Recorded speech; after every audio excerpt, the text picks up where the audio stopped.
Welcome to the Egyptian household. In pre-Greco-Roman culture, women were considered equal to men in many matters. They owned property, testified in court, could divorce and inherit. Until the Greeks and Romans restricted their rights, Egyptian women could take over their deceased husband's trade. Marriage contracts included mentions of allowances and items of value brought to the marriage by the woman, which would forever belong to her.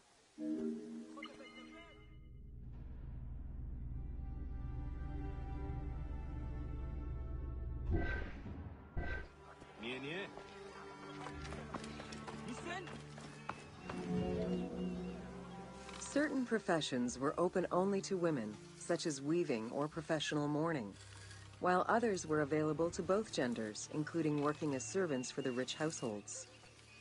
Social status did have an impact, though. The higher in status, the easier it was to obtain education and access different professions.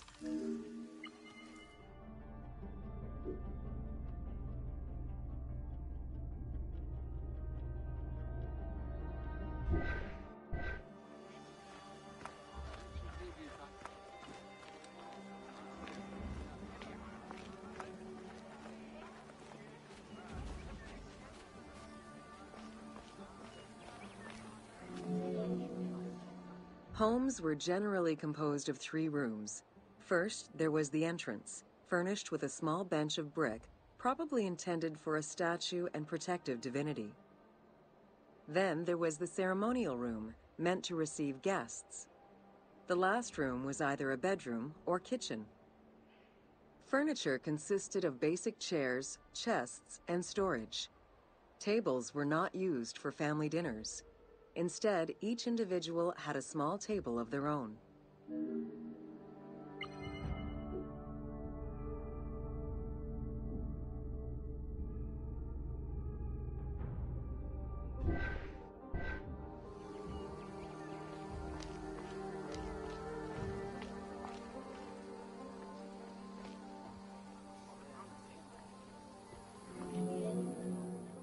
Marriages were a social contract rather than a religious construct.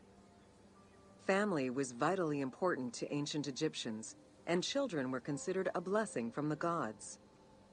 The father, mother, and their children were the nucleus of the family, and cohabitation sometimes extended to mothers-in-law, sisters, aunts, and sisters-in-law.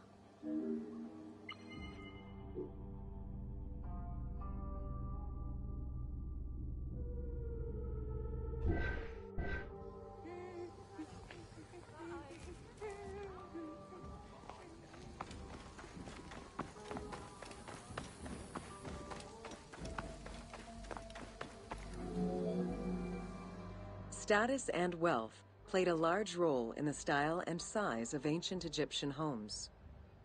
Commoners' houses were built with sun-baked mud bricks. Wealthier homes were often painted in white and decorated with various motifs.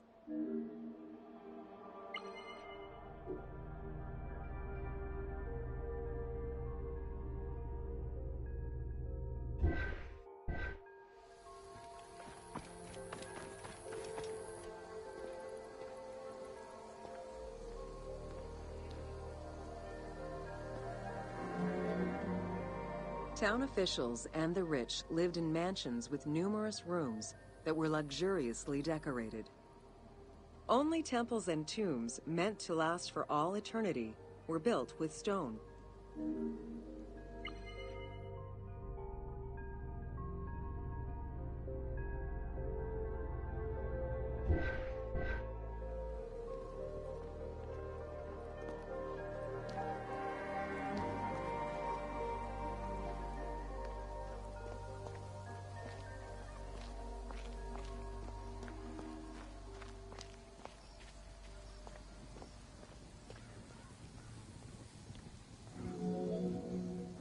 Funeral stone inscriptions focused on the main member of a household.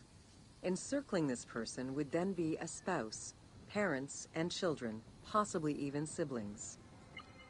These stones were so structured because there were no surnames in ancient Egyptian culture. Parents and children were a sort of family tree, which allowed for the identification of the deceased.